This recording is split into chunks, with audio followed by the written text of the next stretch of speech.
لا حول ولا قوة إلا بالله العلي العظيم. بسم الله الرحمن الرحيم. الحمد لله الملك الحق المبين رب الشهداء والصديقين رب العالمين، والصلاة والسلام على سيد المرسلين وخاتم النبيين ورحمة للعالمين وشفيع المذنبين والمخاطب بطه وياسين أبي القاسم محمد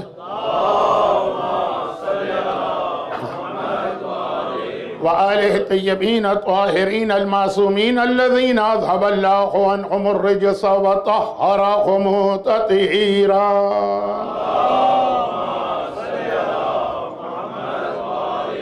سيما على الإمام المنتظر والحجة الثاني عشر أجل اللهم له الفرج، ولعنة الله على أعدائهم أجمعين من الأزل إلى الأبد. أما بعد، فقد قال الله عز وجل في كتابه المبين وفرقانه المتين وقرآنه المجيد وقوله الحق. بسم الله الرحمن الرحيم.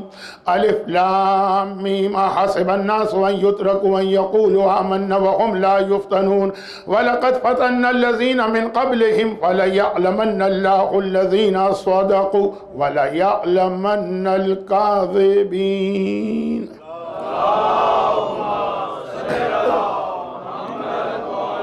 سورہ مبارکہ عنکبوت قرآن کریم کا سورہ 29 آیت نمبر 1، 2 اور 3۔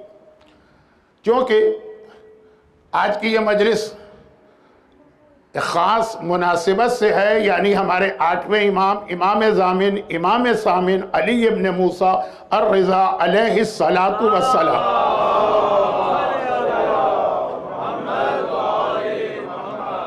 تو ہماری گفتگو کا عنوان، موضوع، سبجیکٹ خود بخود طے ہو گیا۔ ابتدا میں ایک مختصر سی تمہیدی بات عرض کر دوں، اور وہ اس حوالے سے عرض کر رہا ہوں کہ ہمارے تمام بزرگ علماء کا یہ طریقہ کار رہا ہے، اور ہمارے مراجع کرام کی بھی یہی ہدایت اور انسٹرکشن ہے کہ جب تک کہ کوئی ایسا بڑا مسئلہ نہ ہو جیسے واجبات کا مسئلہ یا حرام کا مسئلہ یا عقیدے سے متعلق کوئی بڑی بات، اس وقت تک ان اختلافی مسائل پر بات نہیں کرنی چاہیے جو بلا وجہ قوم میں ایک قسم کا کنفیوژن کریٹ کر دیں۔ آج کل میڈیا اتنا زیادہ ترقی کر گیا ہے اور ہر آدمی کو پیسہ کمانے کی اتنی دھن ہو گئی، اور پیسہ اسی صورت میں کمایا جائے گا جب آپ کے زیادہ لائکس ہوں، زیادہ سبسکرائبر ہوں، زیادہ ری ٹویٹ کیے جائیں، زیادہ آدمی آپ کو فالو کریں۔ جب خطیب چاہے بہت بڑا عالم ہو یا مجھ جیسا طالب علم لفظ آپ کہے تو مراد آپ نہیں ہوتے، یہ خیال رکھیے گا، اس لیے کہ بہت زیادہ یہ لفظ آئے گا تو آپ کہیں اس سے بہت زیادہ توہین محسوس نہ کریں۔ تو اتنا زیادہ یہ سلسلہ بڑھ گیا کہ آپ اپنی لائکس، اپنے فالوور، اپنے ری ٹویٹ، وہ جو کچھ بھی ہے وہ چاہیے، تو اس کے لیے کوئی نئی بات کہنا ضروری۔ اگر وہی پرانی بات آپ نے کہی تو کون آپ کا وہ کلپ دیکھے گا یا وہ ٹویٹ پڑھے گا یا اس کو آگے ری ٹویٹ کرے گا؟ یہ نئی بات کے چکر میں آج کل ہماری قوم کو اتنا زیادہ کنفیوز کر دیا گیا، اور جب اتنا زیادہ کنفیوژن کریٹ ہو جائے تو پھر مختصر ہم لوگوں کو بھی اس حوالے سے کچھ بات کرنا پڑتی، ورنہ ہمارے بزرگوں کا ویژن بہت زبردست تھا۔ آج کی نوجوان نسل اگر یہ سمجھے کہ وہ سب بیچارے بے وقوف تھے یا جاہل تھے یا کنویں کے مینڈک تھے یا ان کو دنیا کی کوئی خبر نہیں تھی، تو دراصل یہ لوگ کنویں کے مینڈک ہیں جن کو یہ نہیں معلوم کہ ہمارے بزرگوں نے کتنے بہترین طریقے سے مشکل ترین حالات میں رہتے ہوئے شیعت کو ہم تک پہنچایا ہے۔ تو اس حوالے سے اب لمبی تمہید نہ ہو جائے، مختصر سی گزارش کہ 8ویں امام کی شہادت کی تاریخ میں اختلاف عظیم ہے، اور اصل جملہ تو یہ تھا جو میں نہیں کہنا چاہ رہا تھا لیکن بہت مختصر کہہ دوں۔ 14 معصومین ہیں، اور 14 معصومین کے حوالے سے ہمارے پاس کم از کم 28 14 ملٹیپلائی 2 28 ڈیٹس تو ہیں. ولادت، شہادت. زمانے کے امام کی شہادت ابھی نہیں ہوئی، ہوگی. امام زمانہ کی شہادت بھی ہوگی، اس کی ساری ڈیٹیل بھی ہمارے پاس موجود. مگر امام زمانہ کی غیبت کب سے شروع ہوئی؟ تو یہ 28 تو ڈیٹس ہمارے پاس ہیں. ان میں سے شاید، اس پہ بہت میرا تفصیلی ایک لیکچر ہے، لیکن میں آج کی اس مختصر سی مجلس کو، جس کا اپنا موضوع جو میرے ذہن میں ہے وہ اتنا بڑا ہے کہ اس میں یہ تمہید کی وجہ سے زیادہ وقت نہیں لگانا چاہتا. ان 28 ڈیٹس میں مور دین 20 اختلافی نہیں، اس مسئلے کو نہیں چھیڑا جاتا ہے، اور ہمارے بزرگوں کی ہدایت بھی تھی اور بات صحیح بھی تھی. شاید 3 یا 4 تاریخیں ایسی ہیں ولادت اور شہادت کو ملا کر کہ جس میں کوئی اختلاف نہیں ہے، ورنہ ہر ایک میں اختلاف. اب دیکھیں یہ تاریخ ہے. اس وقت ماہ ربیع الاول شروع ہو چکا ہے، شہزادی کونین کے مصائب بھی شروع ہو چکے. یہی تاریخیں ہیں نا کہ گھر کا دروازہ جلا، پسلیاں توڑی گئیں، کمر پہ کوڑا مارا گیا، محسن شہید ہوئے، اور اس گھر سے مولا کو گلے میں رسی باندھ کر نکالا گیا. اب مصائب شروع ہو گئے. تو شہزادی کے حوالے سے تو ہر ایک کو پتا ہے کہ شہزادی کی وفات کب ہوئی. یہ تاریخ کسی کے علم میں نہیں. جب زمانے کے امام ظاہر ہوں گے تو پتا چلے گا، اور شہزادی کہاں دفن ہے یہ بھی کسی کو نہیں معلوم. لیکن یہ جو مصائب شہزادی کے شروع ہوئے، اس حوالے سے اس کی وجہ بتائی جاتی کہ ہاں، اگر شہزادی کونین کی شہادت کی تاریخ اور کہاں شہزادی دفن ہیں وہ اگر پتہ نہ چلا تو اس کی ایک خاص مصلحت تھی. خود مولا نے جان بوجھ کر ان دونوں چیزوں کو چھپانے کی کوشش کی. لیکن باقی معصومین، اب وہ تاریخ کا ایک مسئلہ، مختلف تاریخی روایتیں. اچھا، اس کا مجتہدین اور مراجع سے کوئی تعلق نہیں. اجتہاد اور مرجعیت فقہ سے متعلق ہے، ہسٹری سے نہیں. ہسٹری لکھنے والے ہسٹورین ہوتے ہیں جو بالکل الگ. ہمارے ہاں تو یہ ہے نا کہ جو بھی کوئی مسئلہ پیدا ہو، الا بلا بگردن ملا، ہر پرابلم کی ذمہ داری مراجع پہ ڈال دی جاتی ہے، جو ان کا شعبہ بھی نہیں ہے، جس پہ وہ بات بھی نہیں کرتے ہیں، جس سے ان کا تعلق بھی نہیں. اب یہ خود ایک بہت بڑا موضوع ہے، اور اگر میں اس طرح سے ہر موضوع پہ بات شروع کروں تو کوئی بات بھی مکمل نہیں ہوگی. تو بہرحال یہ ہسٹری، مرجعیت کا اس سے کوئی تعلق نہیں. یہ ہسٹورین کا ڈپارٹمنٹ ہے، انہوں نے مختلف تاریخیں لکھی. اچھا، اب ہوا یہ ہے کہ ایک تو یہ جو یوٹیوب، فیس بک، یہ میڈیا، تو مختلف کلپ بنتے ہیں.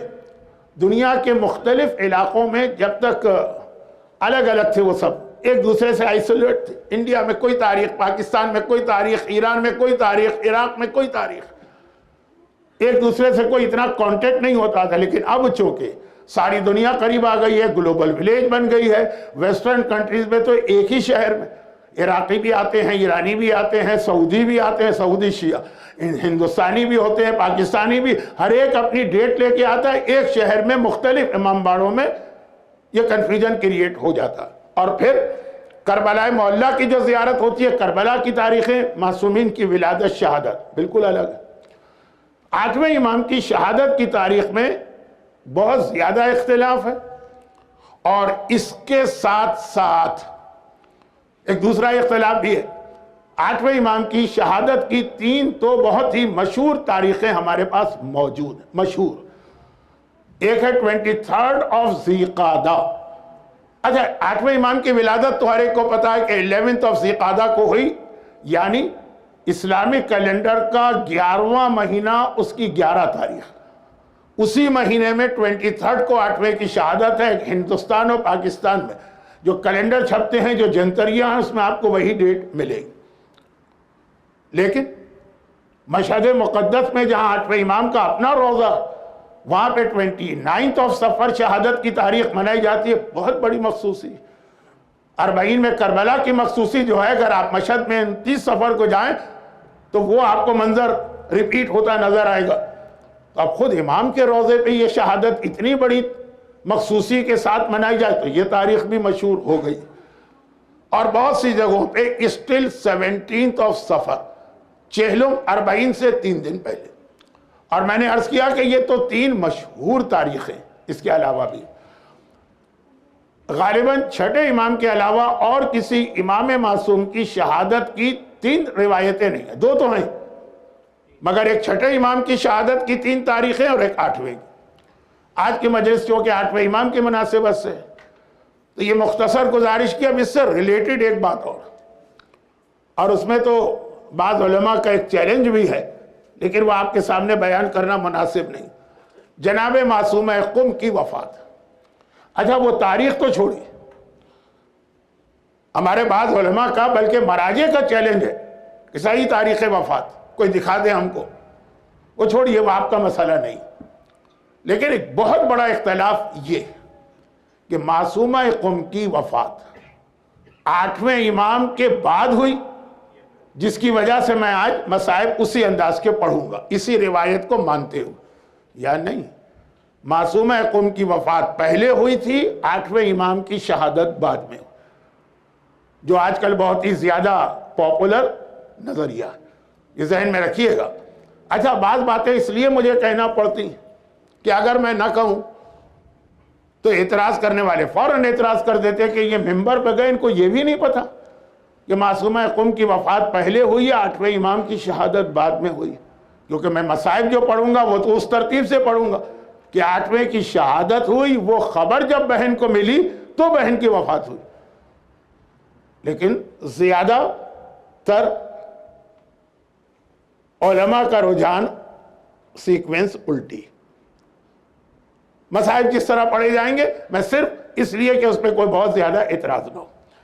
اب آ جائیے یہ جو معصومہ قم کا میں نے نام لیا کیونکہ آج کی مجلس میں یہ دونوں مناسبتیں، اس کے حوالے سے اصل موضوع شروع کیا جائے۔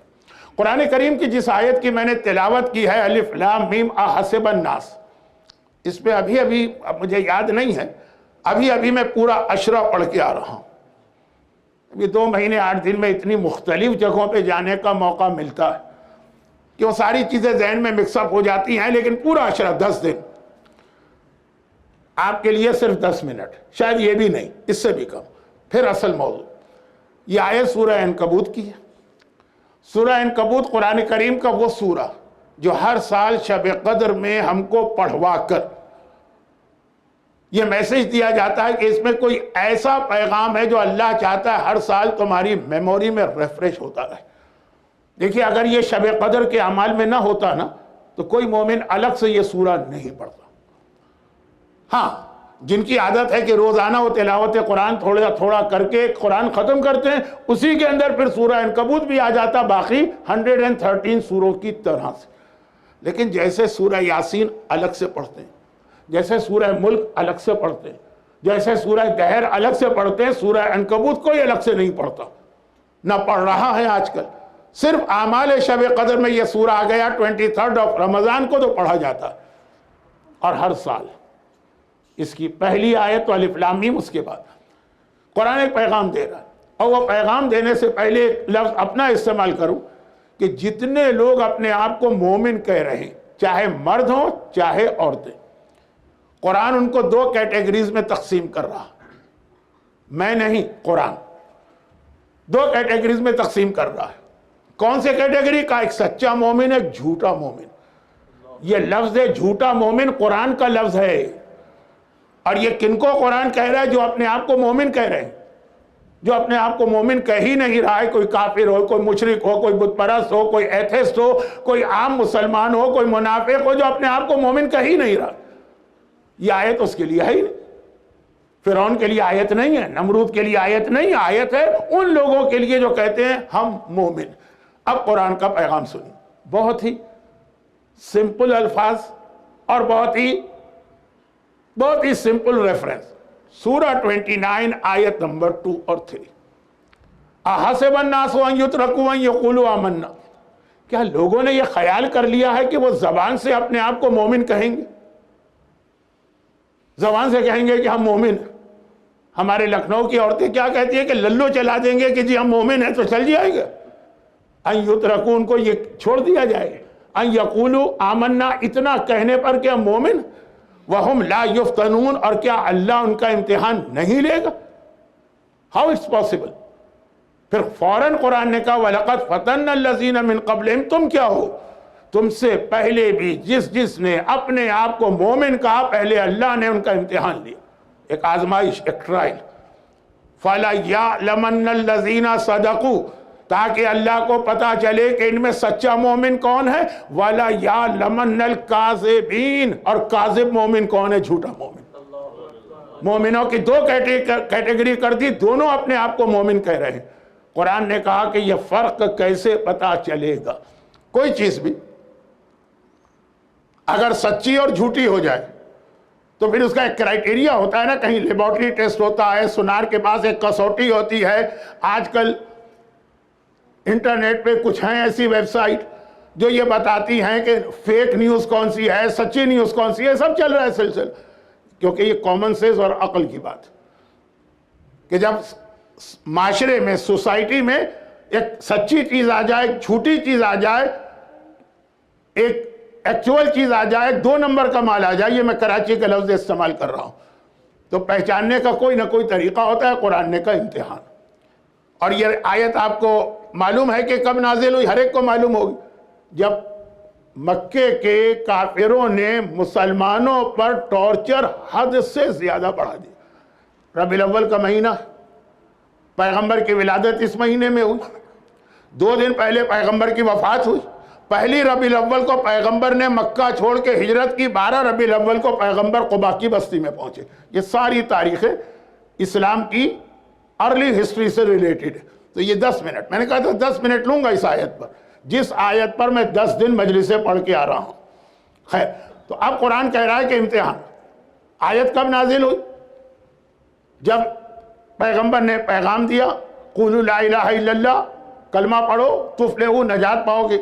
اچھا، شروع میں عربوں نے اس کو بہت لائٹ لیا، بھائی ایک آدمی نے ایک بات کہی ہے، کون اس کی بات سنے گا؟ کچھ لوگوں نے بات سن لی، کچھ غلام، کچھ کا نہیں دیکھا، ان کی کیا حیثیت۔ لیکن جیسے جیسے اسلام کا پیغام پھیلتا گیا اور مسلمانوں کی تعداد بڑھتی گئی، اب وہ سیریس ہوئے، اوہو یہ تو بہت بڑا پرابلم ہو رہا ہے، پورا مکہ 2 حصوں میں تقسیم ہو رہا۔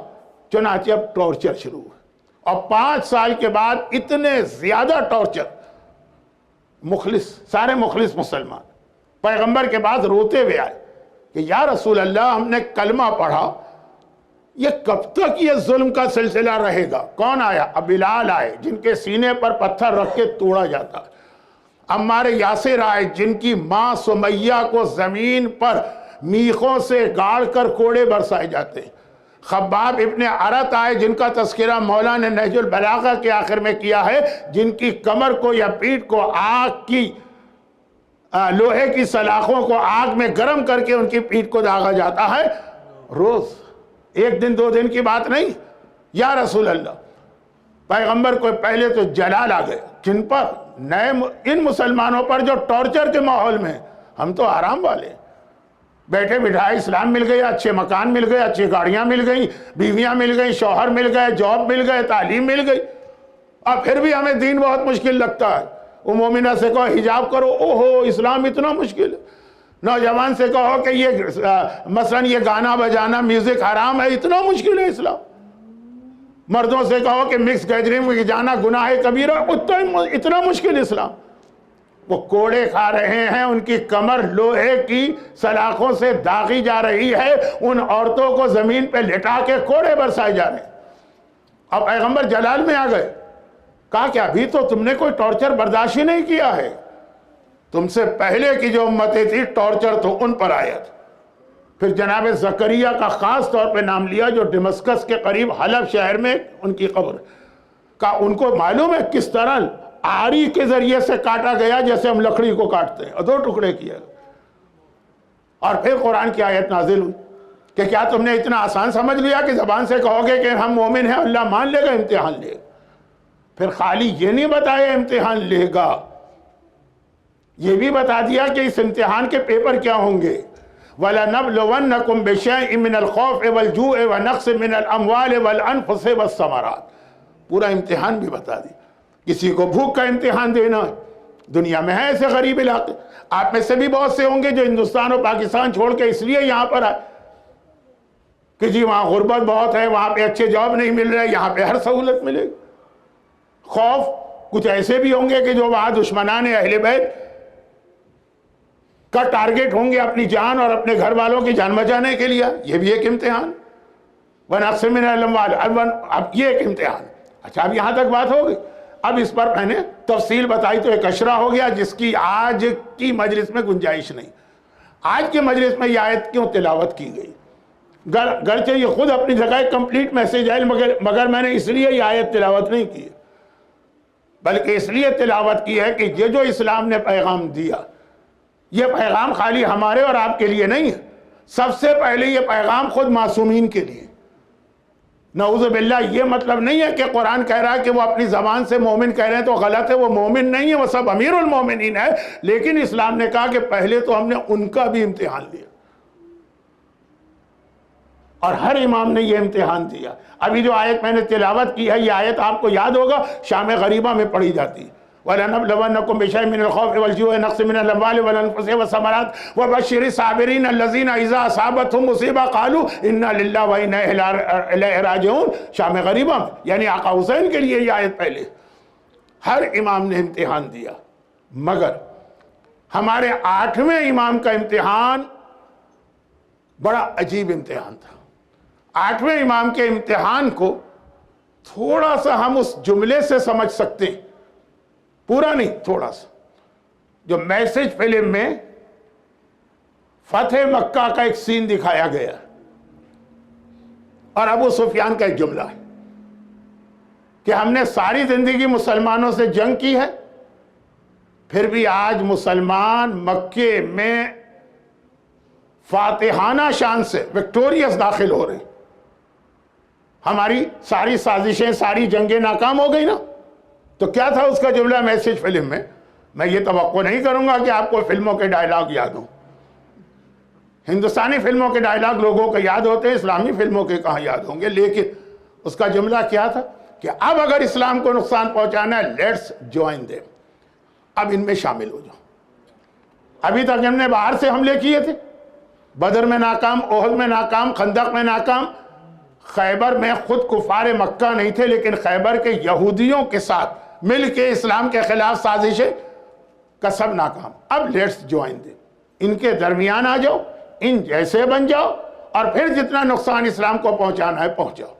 اور یہ جو تاریخ شہزادی کونین کے مصائب کی، اس میں بھی ایک تاریخی جملہ مولا کا آتا ہے ابو سفیان کے جواب میں، جب یہ سارے مصائب و مظالم ہوئے نا، یہی تاریخ ہے، یہی ربیع الاول کے شروع تاریخ ہے۔ آپ کو معلوم ہوگا کہ آج کل یہ تاریخیں جناب محسن کی شہادت کے حوالے سے محسنہ منایا جاتا ہے، جیسے عشرہ زینبیہ ہوتا ہے، جیسے عشرہ حسینیہ ہوتا ہے، عشرہ خمسہ محسنیہ۔ تو اس میں ایک جملہ ہے، یہ ابو سفیان کا جملہ فتح مکہ کے موقع پہ تھا، لیٹس جوائن دیم، مل جاؤ، ان کے درمیان پینیٹریٹ کرو، پھر نقصان پہنچا۔ اور یہی جملہ آگے بڑھا جب شہزادی پہ یہ مصائب ہوئے۔ ابو سفیان مولا کے پاس آیا نا، اے ابو الحسن، حق آپ کا تھا، آپ کا حق چھین لیا گیا، آپ کی فیملی پہ اتنا ظلم کیا گیا، ایک اشارہ کر دیجئے، آج شام سے پہلے مدینے کو ان فوجوں سے بھر دوں گا جو آپ کی حمایت میں تلوار اٹھا رہی ہوں۔ آفر کر رہا ہے۔ ہمارا اور آپ کا خون کھول اٹھتا ہے جب ہم ان مصائب کو خالی سنتے ہیں جو شہزادی کونین پہ نازل ہوئے۔ ہمارا کلیجہ تو ٹکڑے ہوتا ہی، ہماری آنکھوں سے تو آنسو نہیں بہتے، خون کے آنسو بہتے ہیں، لیکن خون بھی کھول اٹھتا ہے۔ مولا کے تو اپنے گھر کی بات، لیکن کیا جواب دیا مولا نے؟ اے ابو سفیان، تم اسلام کے اتنے ہمدرد کب سے بن گئے؟ بتایا کہ جو اس قسم کا انسان اگر تمہارے فیور میں بھی آ رہا ہو، تمہاری مدد کرنے کے لیے بھی آ رہا ہو، اس کی انٹینشن بری ہوتی ہے، خبردار۔ اب یہ مولا کے عمل کو اپنے الفاظ میں بیان کروں، اچھا نہیں، خبردار۔ صرف اس بات پہ خوش نہ ہو جانا کہ فلاں ہماری مدد کر رہا ہے، اس کی انٹینشن دیکھنا۔ اور انٹینشن یہی تھی کہ let's join them, then divide them, then destroyed them. اور یہ بنو امیہ کی پوری تاریخ شروع ہو گئی یہاں سے. مگر 8ویں امام کا امتحان اس سے بالکل مختلف.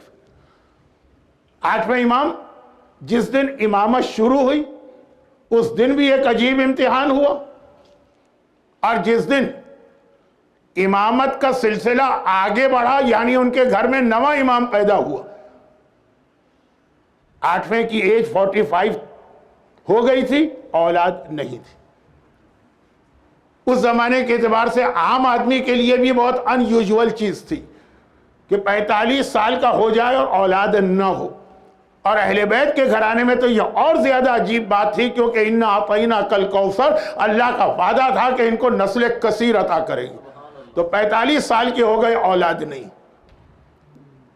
اور جب 45 سال کے بعد اولاد ہوئی، نواں امام، اب امامت کا سلسلہ آگے بڑھا. دوسرا امتحان، 2 امتحان شروع میں اور آخر میں. اور دونوں امتحان میں نے کہا نا کہ باقی ائمہ کے امتحان سے مختلف. یہ تھوڑی سی ہسٹری ہے، اور پھر میں کچھ 8ویں امام کے حوالے سے کچھ میسیجز آپ تک پہنچاؤں گا، اور پھر آج کی مجلس ختم. وہ کیا تھا؟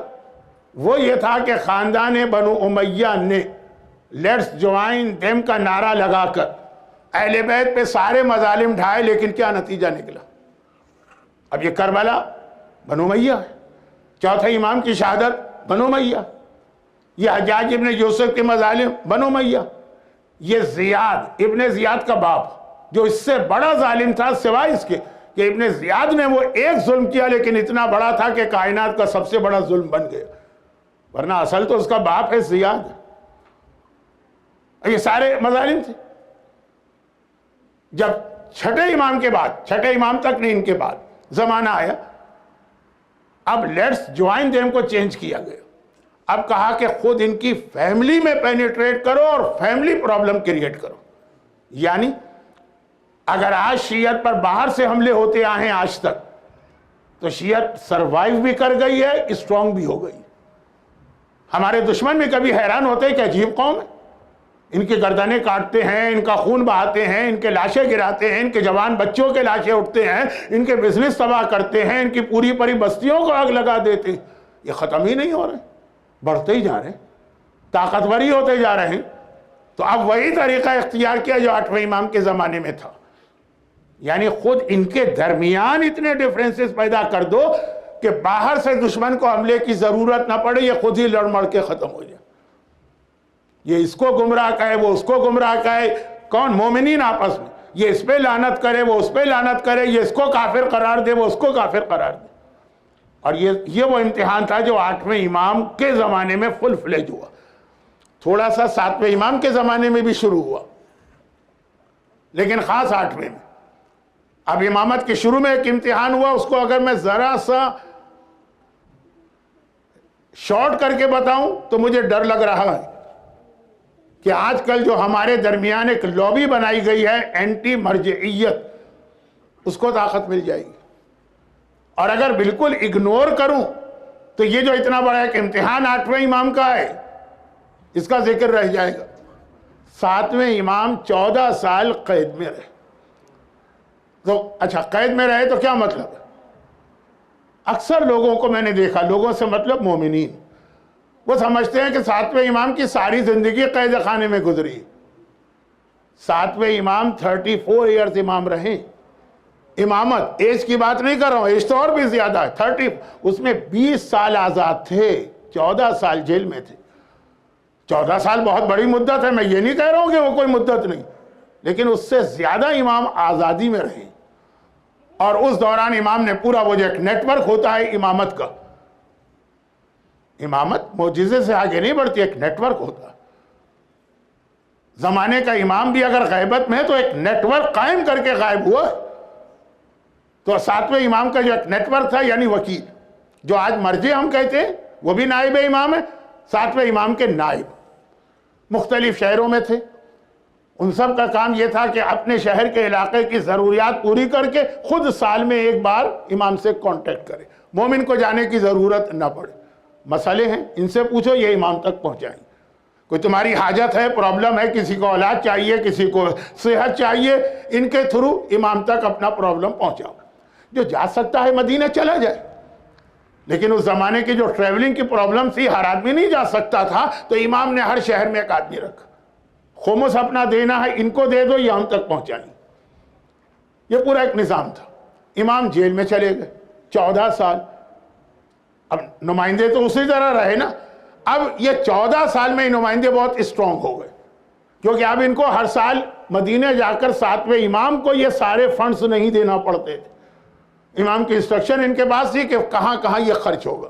جیسے آج آیت اللہ سستانیوں کے رہبر آگئے، خامنائیوں کے دیگر براجے، وہ خمس آتا ہے تو اس سے نہ وہ اپنی گاڑیاں خریدتے ہیں، نہ وہ اپنے مکان خریدتے ہیں، نہ وہ اپنے کپڑے بناتے ہیں، وہ خرچ کرتے ہیں ان جگہوں پر جو امام نے اس وقت ہی مینشن کر دی تھی کہ خمس کہاں جائے گا۔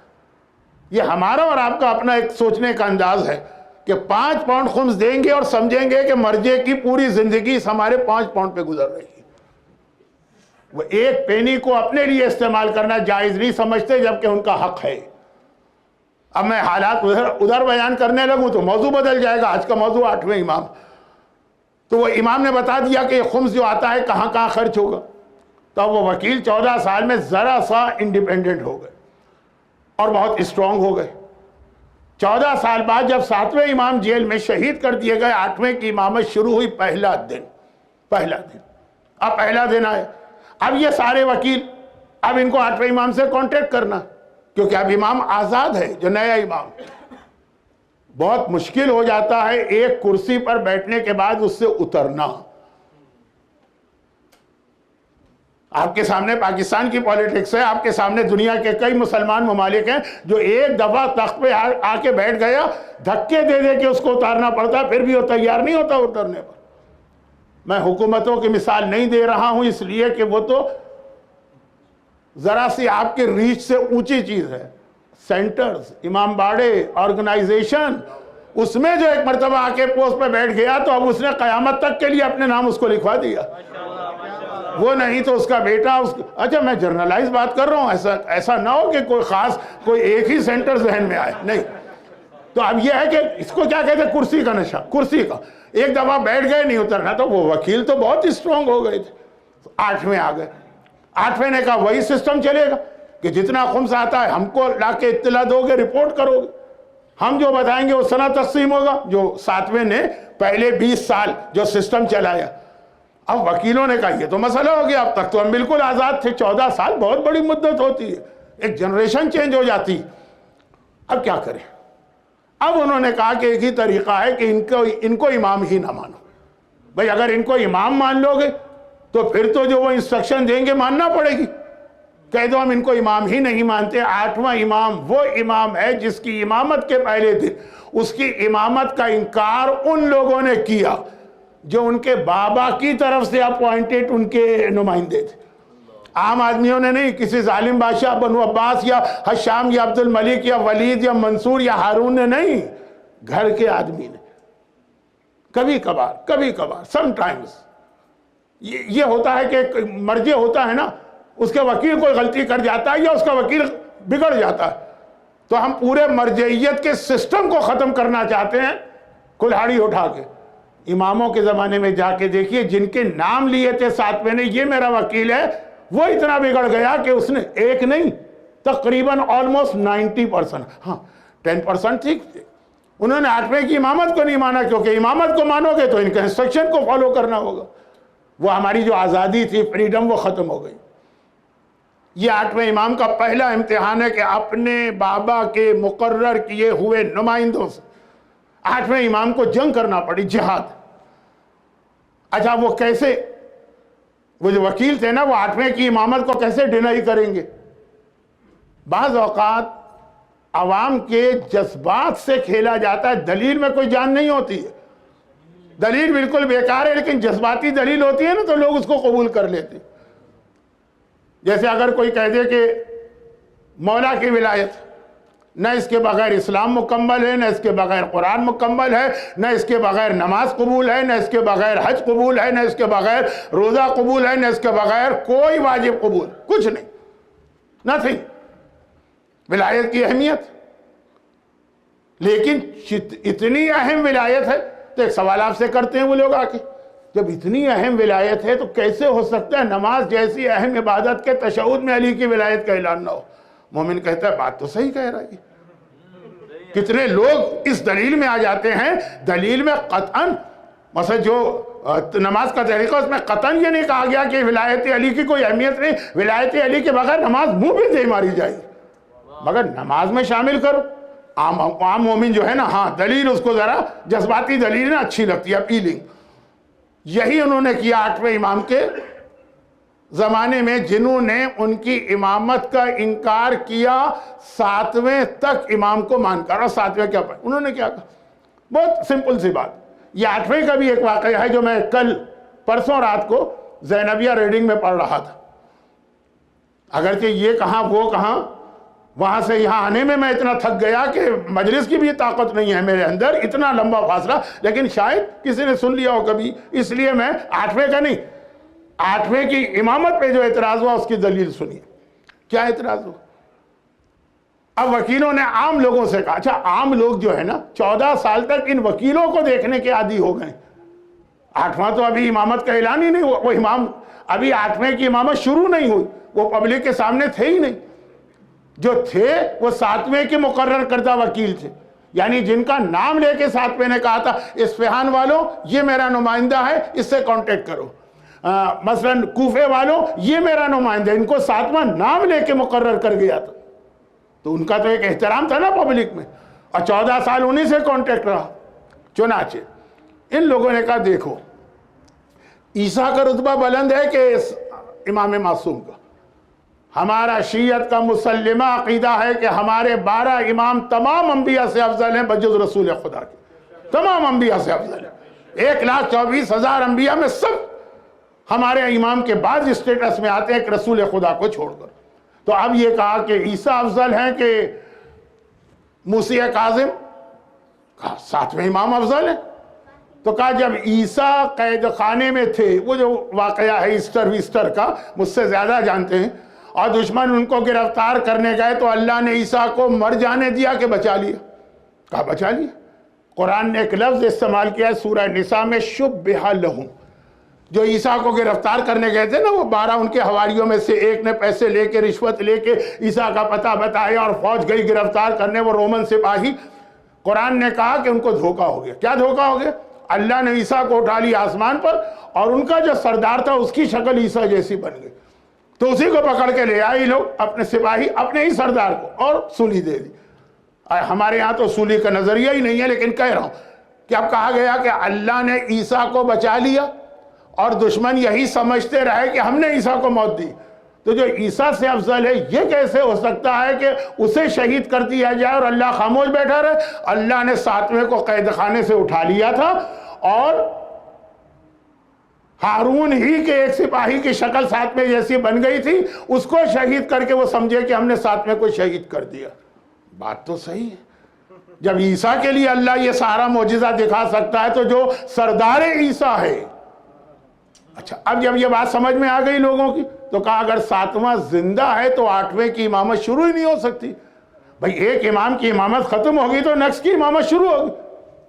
اب 8واں امام ہی نہیں. خالی یہ نہیں کہا امام نہیں، یہ بھی کہا اور یہ اپنے آپ کو امام کہہ بھی رہا. اس کا مطلب ہے کہ نعوذ باللہ یہ جھوٹ بول رہے ہیں، غلط بیانی کر رہے ہیں، اقتدار کے لالچ کے اندر اپنے بابا پر ایک الزام لگا رہے ہیں. عوام عام لوگ جتنا اسٹرانگ آج آپ کا عقیدہ ہے، اس زمانے کے لوگ کنفیوز ہو گئے تھے، کیونکہ جو یہ بات کہہ رہے ہیں ان کے نام لے کر 7ویں نے کہا تھا یہ they are my representatives. 7ویں ان کو مقرر کر کے گیا. 100% نہیں 90%. اب یہ سمجھ میں دلیل آ گئی. چنانچہ ایک فرقہ ہمارے ہاں بن گیا اس وقت، فرقہ واقفیہ. وہ لوگ جو 7ویں پہ آ کے وقوف کر رہے ہیں، اسٹاپ کر رہے ہیں، رک گئے ہیں کہ ابھی تو 7واں زندہ.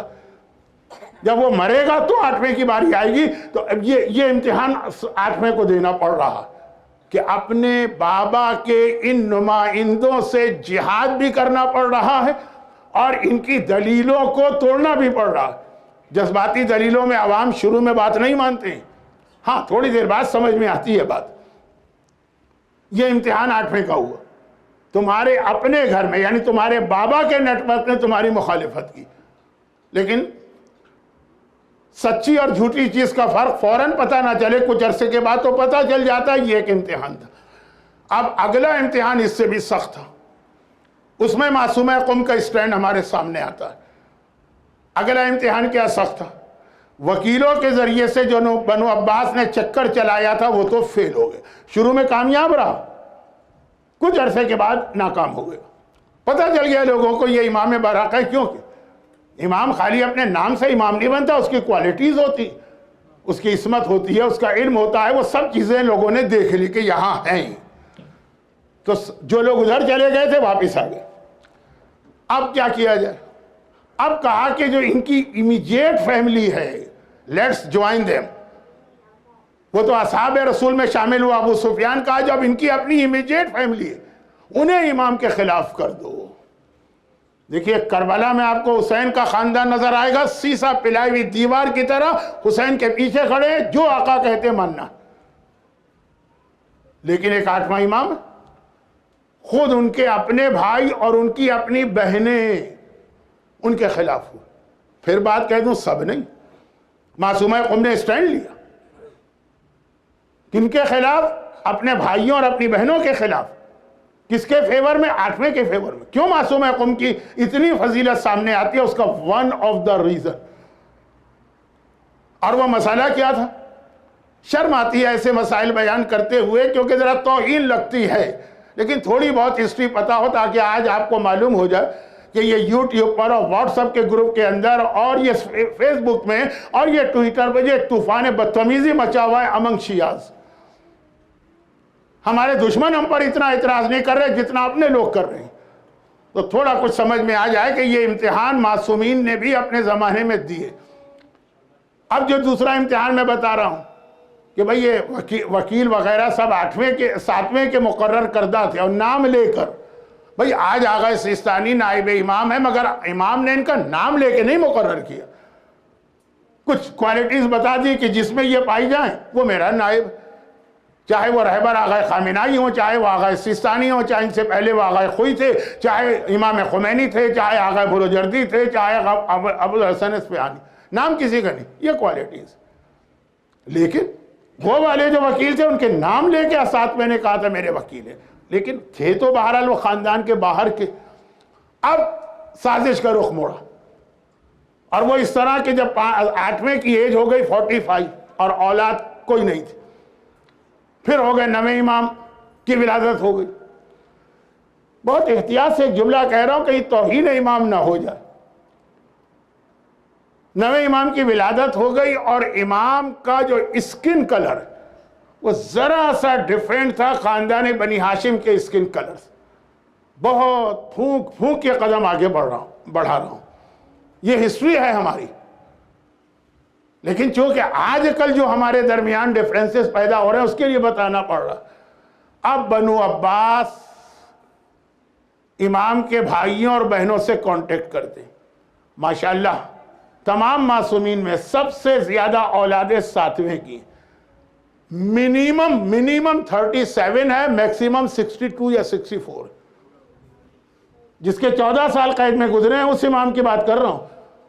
تو اللہ نے اتنی اولادیں دی، وہ موسوی سادات، کاظمی سادات بہت زیادہ ہیں دنیا میں۔ اب اتنی اولادیں تھیں، ان کے درمیان بنو عباس کسی طرح سے پینیٹریٹ کر گئے۔ ٹائم نہیں ہے کہ میں بتاؤں کس طرح، لیکن اسلام کا ایک مسئلہ سن لیجئے، اور اس مسئلے کے حوالے سے میں 3 چھوٹی چھوٹی باتیں آپ کو موضوع سے ہٹ کے بتا دوں۔ موضوع روک دوں پھر آتا ہوں موضوع پر۔ 8ویں امام کے زمانے سے جو ہے نا معصومین کا طریقہ بدل گیا تبلیغ کا، یعنی 8ویں کے زمانے سے اب اماموں نے تیاری شروع کرائی امام زمانہ کے لیے۔ 8ویں کا مطلب کیا ہے؟ 8ویں آ گئے، اب 9ویں، 10ویں اور 11ویں، پھر امام زمانہ آ جائیں گے، جس میں سے 11ویں امام تو سمجھے صرف 6 سال کے لیے امام رہے، تو بہت قریب آ رہا ہے امام زمانہ کا دور۔ اب تیاری کرائی جا رہی ہے، کیوں؟ کیونکہ امام زمانہ کے غیبت کبریٰ 1200 سال تو ہو گئے نا، اور اللہ معلوم ابھی کتنے 100 سال اور باقی۔ یہ بھی یوٹیوب کے اوپر ایک ایسا فتنہ کھڑا ہو گیا کہ ہر تھوڑی دنوں کے بعد دنیا میں واقعات تو پیش آتے ہیں نا، ایک خبر آ جاتی ہے وہ فلاں واقعہ پیش آیا، یہ فلاں روایت میں ہے کہ بس اس کے بعد میرے بیٹے کا ظہور ہوگا۔ اس کثرت کے ساتھ مینٹلی لوگوں کو تیار کیا جا رہا ہے جھوٹے امام زمانہ کے لیے۔ اب یہ تو کی بات ہے۔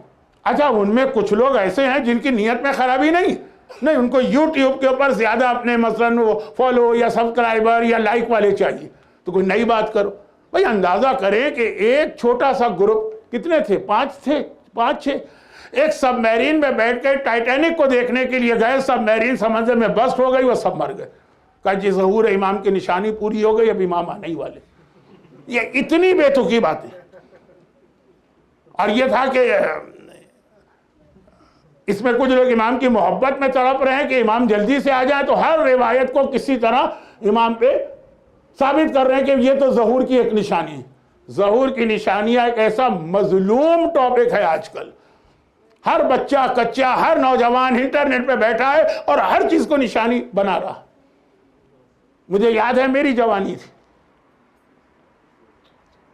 اب تو میں بوڑھا ہو گیا ہوں، لوگ کہتے ہیں فلاں صاحب قبر میں پاؤں لٹکائے بیٹھے، میں سینے تک قبر میں پہنچا ہوا ہوں۔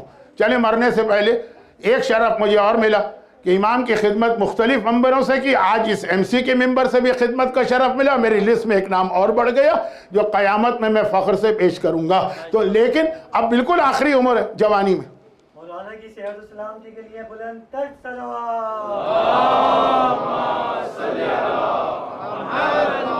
یہ آپ کی محبت ہے کہ آپ نے اس طرح بھیجا، لیکن میں فی الحال زبانی نہیں کہہ رہا ہوں، دل سے تڑپ رہا ہوں جلدی سے مجھے موت آ جائے، کیونکہ میرے جتنے بزرگ، چلے بزرگ تو سب کے، میرے جتنے کلاس فیلو ہیں، میرے جتنے اسٹوڈنٹ ہیں، ان کی اکثریت اسٹوڈنٹس میرے بعد کے جنریشن، وہ مر کے وادی السلام میں بیٹھے ہیں، انتظار کر رہے ہوں گے میرا میں بھی ان کو جوائن کروں۔ تو خیر اس کو چھوڑ دیجئے ایک طرف، اب بات یہ کر رہا ہوں جوانی میں ہم نے 67 کی عرب اسرائیل جنگ تھی، پروٹیسٹ ہوا تھا، گورنمنٹ کالج ناظم آباد میں پڑھتا تھا، میں نے بھی اس میں حصہ لیا۔ اس وقت اسرائیل کا ڈیفنس منسٹر تھا مرشد عیان، وہ ایک آنکھ سے کانا تھا۔ اب دجال کی جو آنکھ بتائی جاتی ہے کانا ہے، وہ دوسری تھی، اس کی دوسری آنکھ تھی، اس کی الٹی تصویر چھاپ دی اخبارات نے کہ یہ دیکھیں یہ دجال آ گیا تو ظہور امام ہو رہا، کوئی الٹی، کوئی سیدھی، کوئی کہیں کی نشانی، کوئی کہیں کی نشانی، حتیٰ جو کنفرم نشانیاں ہیں، کنفرم، اس کے بارے میں بھی آپ کیسے کہہ سکتے ہیں کہ یہ کنفرم ہے؟ امام کے آنے سے پہلے حج نہیں ہوگا، جس سال امام آئیں گے بالکل ٹوٹل حج تو نہیں بند ہوگا، لیکن صرف لوکل لوگ حج کریں گے، مکے والے، تبھی تو وہ نفس زکیہ شہید ہوں گے۔ اور یہ کنفرم نشانی، اللہ اس شہادت پہ اتنا جلال میں آئے گا کہ within 2 week امام زمانہ کو ظاہر کر دے گا اس خون ناحق کے انتقام کے لیے۔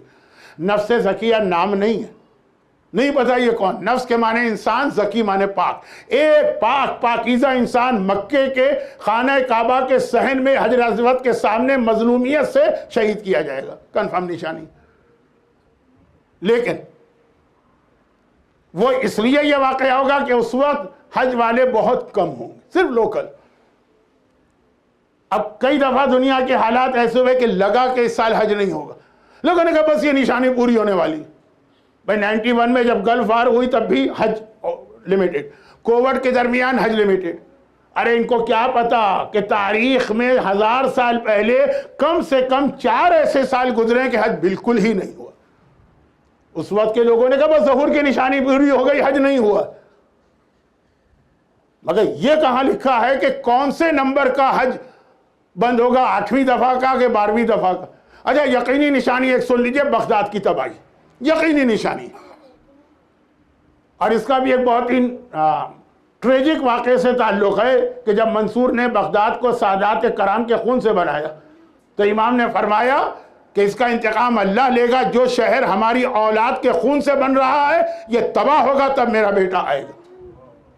لیکن بغداد تو کئی بار تباہ ہوا، تو کون سے نمبر کی تباہی ظہور کی نہیں، یعنی جو کنفرم نشانیاں اس کے بارے میں بھی آپ نہیں کہہ سکتے۔ تو جو کنفرم ہے نہیں کہ ٹائٹینک دیکھنے کوئی سب میرین میں گیا تو یہ ظہور کی نشانی بن گئی، کہاں سے لے کر آ گئے؟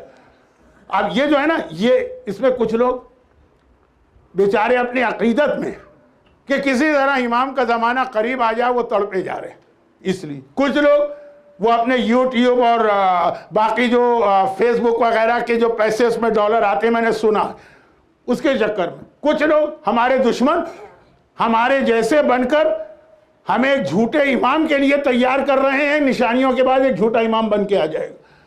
اب یہ الگ الگ لوگوں کے انٹینشن ہے، مگر سب کا فوکس اس بات پر ہے کسی طرح یہ ثابت کرو کہ امام کا زمانہ قریب۔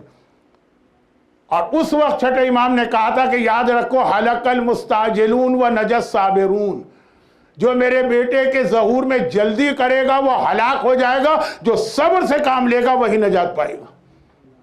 اب یہ پورا ایک الگ موضوع ہے، آلریڈی میں اپنے موضوع کو اتنا پھیلا چکا ہوں، اس کو سمیٹنا ہے تو یہ بات کیوں آ گئی؟ میں نے کہا 3 چھوٹی باتیں اس لیے عرض کر دوں کہ 8ویں امام کے زمانے سے امام زمانہ کی تیاریاں شروع ہو گئی۔ کچھ تیاریاں 8ویں نے کرائیں، مزید 9ویں نے کرائیں، سب سے زیادہ تیاری کرائی 10ویں نے، جن کے حالات سب سے کم پڑھے جاتے ہیں۔ 10ویں کے لیے ایک بدتمیزی کا جملہ کہتا ہوں، جملہ بدتمیزی کا نہیں، وقت نہیں ہوتا ہے تو لگتا، وہ یہ ہے کہ 10واں امام وہ واحد امام ہے جو اپنے زمانے کے مومنین کو خدمت نہیں دے رہا تھا، غیبت میں آنے والوں کو خدمت دے رہا۔ ہر امام کی پہلی ڈیوٹی ہے جو تمہارے زمانے کا مومن ہے نا، پہلے اس کو اب یہ امام کے لیے لفظ خدمت نہیں، خدمت دینی۔ 10واں امام اپنے زمانے کے مومنین کے لیے اتنا زیادہ ٹائم نہیں دے رہا، اس کو پتہ ہے میرے بعد 1200 سال تک 1400 سال تک جو مومنین آئیں گے ان کا امامت سے کوئی تعلق نہیں ہوگا، ان کے لیے میں تیاریاں کرا جاؤں۔ تو 10ویں امام کا تو ڈائریکٹ ہم سے بہت گہرا تعلق ہے، یہ ایک الگ مجلس، چھوڑ دیجئے اس مجلس اس موضوع کو، بات پھیل جائے گی۔ لیکن 8ویں سے تیاریاں فل فلیج ہو گئی۔ 6، 7، 5ویں نے یہ بتایا ہمارا بیٹا آئے گا، یہ بتایا کہ ان کی نشانیاں کیا ہوں گی، یہ بتایا کہ کس طرح سے ان کے غیبت میں شیعوں کو ٹف ٹائم ملے گا۔ لیکن 8ویں سے تیاریاں شروع ہوئیں، 9ویں نے اور بڑھا دی، 10ویں نے فل فلیج کر دی، 11واں 6 سال امام رہا، 6 کے 6 سال قید میں رہا۔ کیا مطلب قید کا؟ کیا غیبت کی یہ تیاری کا آخری مرحلہ کہ امام آئے نظر ہی نہیں آ رہے، تاکہ وہ جو 12واں شروع دن سے ہی غائب ہے نا اس کی عادت پڑ جائے۔ خیر یہ ایک بہت بڑا موضوع تھا، میں نے خالی ہلکا سا ٹچ کیا، کیونکہ 8ویں امام کا اس حوالے سے جو رول ہے وہ بیان کرنا تھا۔ میرا اصل موضوع تو آج 8ویں امام۔ 3 باتیں۔ نمبر 1، ہماری قوم میں جو ایک طریقہ کار آ گیا ہے، یہ کہاں سے آیا؟ یہ 8ویں سے آیا۔ 8ویں کے سامنے جب کبھی، اب 8واں تیاری کرا رہا ہے نا امام کی، لیکن جب کبھی امام کا نام آتا ہے تو 8واں اپنے سر پہ ہاتھ رکھ کے سر کو جھکاتا ہے۔ آپ دیکھیں گے آج امام زمانہ کی زیارت ہمارے یہاں انڈیا پاکستان میں پہلے صرف سر جھکایا جاتا تھا، ہاتھ سر پہ نہیں رکھا جاتا، لیکن سر پہ ہاتھ رکھنا 8ویں امام کی سنت ہے جب کبھی امام زمانہ کا نام ہے۔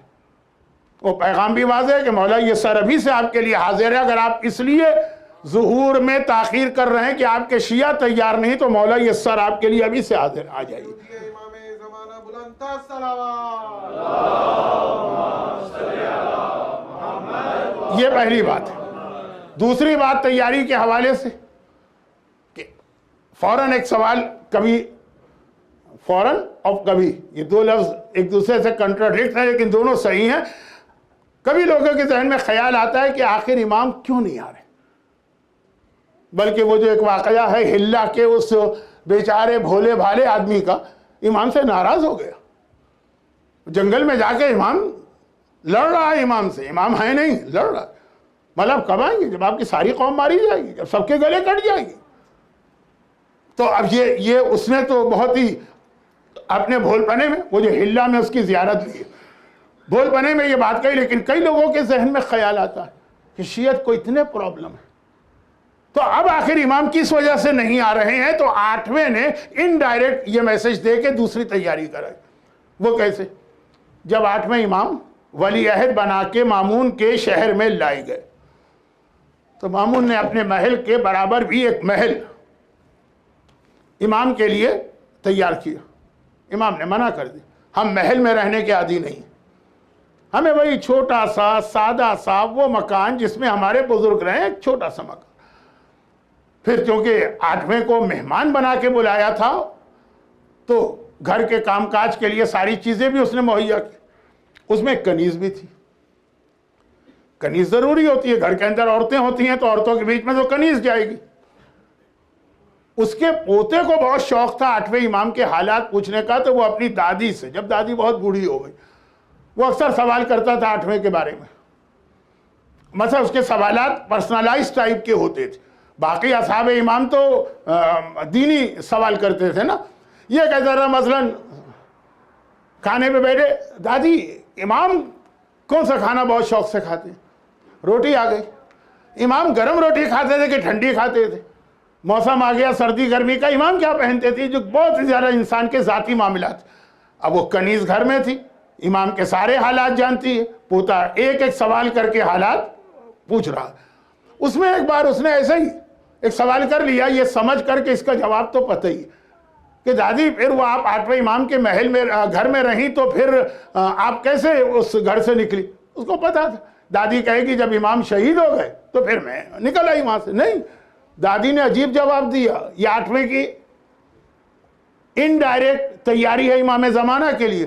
دادی نے کہا بیٹا جب امام آ رہے تھے مامون نے مجھے بلایا, کہا دیکھو تم شیعہ بھی ہو, کنیز تو ہو ہی, شیعہ بھی ہو, اگر تم کو بھیجی خدمت امام میں تو تم خالی نوکری یا جاب نہیں کرو گی, تم تو شیعہ بھی ہو, عقیدت کے ساتھ امام کی خدمت کرو گی, تم جاؤ. میں بہت خوش. ہاں میرے لیے تو کتنی بڑی سعادت مل گئی. امام معصوم کی زیارت کے لیے لوگ تڑپتے ہیں, مجھے 24 گھنٹے امام کے گھر میں رہ کر ان کی خدمت کرنا. لیکن بیٹا پھر میں نے اللہ سے ایک دعا شروع کی, خدا بندہ مجھے جلد از جلد اس گھر سے نجات دلا دی. اور 1 سال بعد اللہ نے مجھے نجات دلا دی. امام 2 سال رہے نا, 1 سال بعد پوتا تو اچھل پڑا. دادی کیا یہی دعا آپ مانگ رہی تھی کہ اللہ آپ کو امام کے گھر سے نجات دلا دے؟ کہا ہاں بیٹا. تو آخر کیوں امام کے گھر میں آپ پہ کیا ظلم ہو رہا تھا؟ پرانے زمانے میں کنیزوں اور غلاموں پہ ظلم بہت ہوتا, سمجھا کہ شاید کوئی ظلم ہو, لیکن کیسے ممکن ہے معصوم کے گھر میں ظلم ہو؟ کہا بیٹا اور کوئی بات نہیں. امام کے گھر میں ایک قانون یہ تھا, یہ 8ویں کے گھر کا قانون ہے, امام زمانہ کی حکومت کا قانون بنے گا. ایک قانون یہ تھا کہ امام اپنے گھر میں کسی بھی نماز قضا کرنے والے کو برداشت نہیں کرتے. فجر کے وقت ایک غلام کا کام ہی یہ تھا کہ سارے مردوں کو اٹھائے, اور ایک عورت کا کام یہ تھا کہ ساری عورتوں کو اٹھائے. اب فجر کا وقت آتا تھا, میں سو رہی, وہ کندھا ہلا کے کہتی تھی اٹھو, حکم امام ہے کہ میرے گھر میں کوئی فجر کی نماز تو قضا کر ہی نہیں سکتا. اب جو میں اٹھتی تھی 1 دن 2 دن 4 دن, وہ تو برداشت کر لیے. جیسے آپ رمضان میں, آپ سے مطلب آپ نہیں, میں نے پہلے کہہ دیا شروع میں, اور رمضان میں آدمی فجر پڑھ لیتا پورا سال. اور ذہن میں رکھیے گا, اس نے ایک اور جملہ کہا, باقی ساری باتیں تو پھر بھی میں نے امام کے گھر میں برداشت کر لی, یہ برداشت نہیں ہو رہا. اچھا باقی کیا باتیں برداشت کر لی؟ اب دیکھیے مامون کے محل سے آئی. مامون کے محل میں کیا ہوتا ہے؟ شراب کی محفلیں. امام کے گھر میں مجال ہے کہ شراب تو چھوڑیں, کوئی معمولی سی بھی نجس یا حرام چیز یا کسی ایسے ادارے کا برگر یا پیزا یا مثلا فرائیڈ چکن آ جائے, مجال ہے. اب وہ زبان کے جو مزے ہیں نا چھوڑنا پڑ رہے. ایک جملہ ہے کسی کا نہیں, مشتاق احمد یوسفی اردو کے ایک بہت ہی مشہور مزاح نگار, ان کا ایک جملہ کہ دنیا میں جتنی مزیدار چیزیں آدھی ڈاکٹروں نے حرام کر دی ہیں, باقی آدھی مولویوں نے حرام کر دی, تو یہ ساری مزیدار چیزیں چھوڑنا پڑتی. امام کے گھر میں مامون کے کیا تھا؟ شراب, خنزیر کا گوشت, حرام غذا, یہ چھوڑنا پڑ رہی. مامون کے گھر میں کیا تھا؟ روزانہ رات کو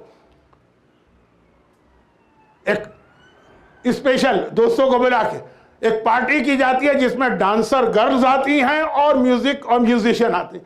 وہ 2 بجے 3 بجے 4 بجے تک یہ سب ہوتا ہے.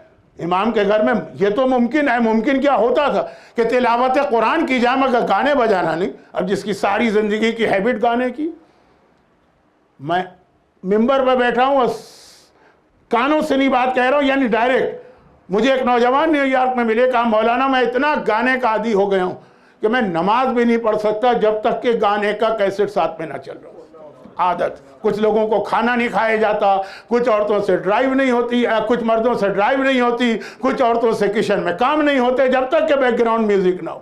یہ کہتے ہیں میں نماز نہیں پڑھ سکتا, ایسا عادی. جب مامون کے محل سے امام کے گھر میں آئے گا اس کے لیے زندگی کتنی مشکل ہو جائے گی۔ مجال ہے امام کے گھر میں ایک بال بھی کسی کا نظر آئے، اب عورتیں کتنا گھبرا جائیں گی۔ مجلس میں جو ہماری عورتیں آتی ہیں الحمدللہ مجلس کا احترام ہے نا، ابا پہن کے آتی ہیں، اسکارف پہن کے آتی ہیں، لیکن جب یہی شاپنگ مال میں جاتی ہیں، جب یہی کسی جاب پہ جاتی ہیں، جب یہی پبلک ٹرانسپورٹ کو استعمال کرتی ہیں تو کیا حالت ہوتی۔ امام کے گھر میں مجال یہ ہے، خالی یہ نہیں کہ 1 گھنٹے کی مجلس کے لیے اسکارف پہن لیا، وہ بھی بہت بڑی بات ہے، آج کے دور میں ان کو بھی اپریشیٹ کر رہا ہوں، لیکن امام کے گھر میں تو 24/7 پورا حجاب۔ اب کنیز کہہ رہی ہے سب تو پھر بھی برداشت کر لیں، ورنہ یہ بھی کتنا مشکل ہے میرے لیے برداشت کرنا، لیکن جو اٹھنا پڑتا ہے صبح کو، کیوں؟ یہ ساری زندگی اس کی عادت ہے رات کے 3 بجے سونے کی، جب شراب کی محفل، جب گانے کی محفل، جب ڈانس کی محفل ختم ہوتی ہے پھر آ کے سوتی، تو 4 بجے دوبارہ کیسے اٹھا جائے؟ عادت بن گئی۔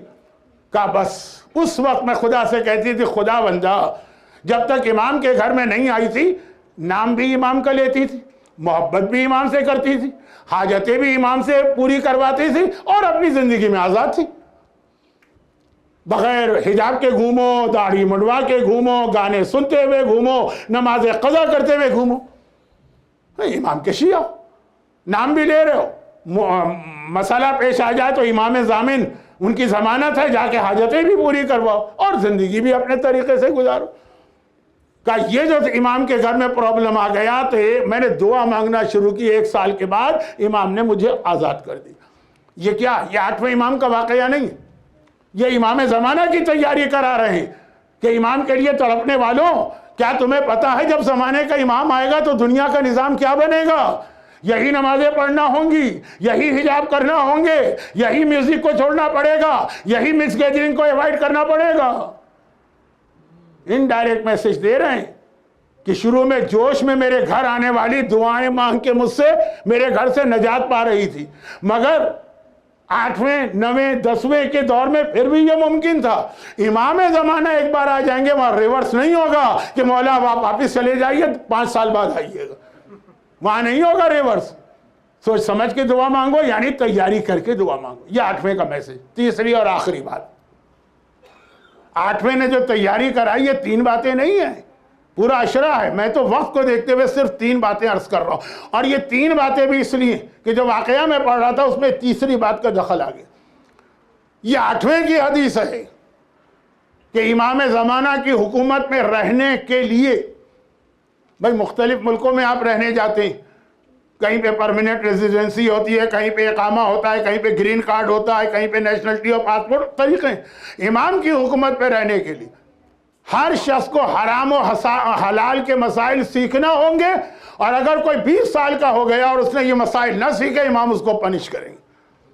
واجب تو ہے لڑکے پہ 15 سال میں، لڑکی پہ 9 سال میں، 20 سال تک، پھر پنش کریں گے۔ حلال و حرام کے مسائل امام زمانہ کی سب سے ضروری تیاری۔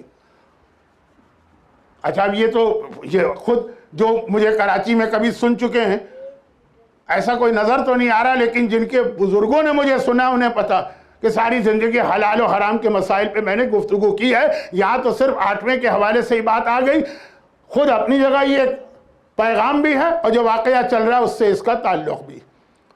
لیکن یہاں رک کر ایک چھوٹی سی بات، بہت چھوٹی سی بات، اور تو اور جہاں سے میری بات شروع ہوئی تھی نا، یاد نہیں ہوگا آپ کو، کیونکہ میں تو اتنی جگہ آپ کو گھما کے لا رہا ہوں کہ اب آپ بھول گئے ہوں گے بات کب شروع ہوئی تھی۔ لیکن بات کیا شروع ہوئی تھی؟ قرآن نے کہا ہر ایک کا امتحان لینا، مگر پہلا امتحان خود امام نے دیا ہے، ہم سے بعد میں کہا ہے، پہلے خود یہاں سے بات شروع ہوئی تھی، ہم سے کہا حلال و حرام، ٹھیک ہے، اور پہلا اس کا اطلاق یا امپلیٹیشن خود امام نے کیا۔ کیسے؟ خود اماموں کو تو ضرورت نہیں ہے، ان کا علم تو علم لدنی ہے، کمپلیٹ نالج ہے ان کے پاس۔ جب امام زمانہ کی والدہ نرجس خاتون 10ویں امام کے گھر میں آئی تھی بہو کے طور پہ، جس وقت تشریف لائی تھی 10ویں امام کے گھر میں، پورا واقعہ رومن پرنسس کے نام سے ایک اینیمیٹڈ فلم بھی بچوں کے لیے بن گئی، بہت دلچسپ واقعہ۔ اس کا آخری جملہ یاد ہے آپ کو؟ اس لیے میں پورا واقعہ پڑھ ہی نہیں رہا ہوں کہ ہر ایک کو معلوم ہے آخری جملہ کیوں بھول جاتے ہیں۔ آخری جملہ کیا ہے؟ یہ رومن پرنسس البتہ رومن یہ اٹلی والا روم نہیں، وہ ٹرکی کی بیزنٹائن امپائر والا روم، ایسٹرن رومن، وہاں سے جب آئی تھیں تو 10ویں امام کے گھر میں آئیں، بہو ہیں، کیونکہ ان کا نکاح خواب میں رسول خدا اور حضرت عیسیٰ نے مل کے پڑھا دیا تھا، اور یہ کہہ کے پڑھایا تھا کہ اس کے ذریعے سے اللہ کائنات کو اپنا سب سے بڑا تحفہ دے گا، وہ بیٹا۔ وہ پورا واقعہ بہت مشہور ہے، لیکن اس کا آخری جملہ کیا ہے؟ جب یہ آ گئی تو 10ویں نے اپنی سگی بہن کو بلایا، حکیمہ۔ آج بھی کازمین میں سامرہ میں جو 4 قبریں ایک ہی زری میں ہیں، ان میں ایک جناب حکیمہ خاتون کی، انہیں بلایا اور کہا یہ میری بہو ہے جس کا میں نے تجھ سے ذکر کیا تھا۔